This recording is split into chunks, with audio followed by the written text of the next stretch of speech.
Welcome to the Sneaker Teacher channel. Today we're going to be solving a proportion. This is when we have a fraction equal a fraction. Most people will call this the cross multiply method, but I also like to call it the butterfly method or the butterfly effect, and you will see why in just a second when we create our cute little butterfly. So to start off, we have our fraction equal a fraction. So I'm going to take half of our butterfly that we're creating. 6 times x minus 4. I'm putting x minus 4 in parentheses because it is two terms.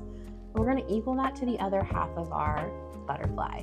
So again, 4 and then in parentheses x plus 4, again because two terms.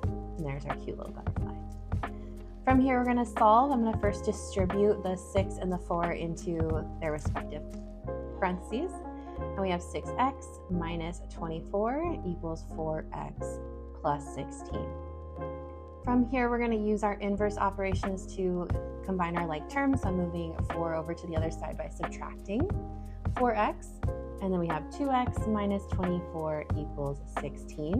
I want to get those numbers together, so I'm going to add 24 to both sides. And we're left with 2x equals 40. Our last step here is to get x by itself with dividing by 2.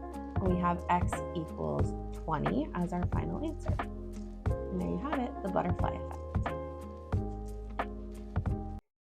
And I'm your sneaker teacher. Thanks for watching. Drop a comment below if you've got questions or want another problem. Don't forget to subscribe, keep your kicks fresh, and stay irrational.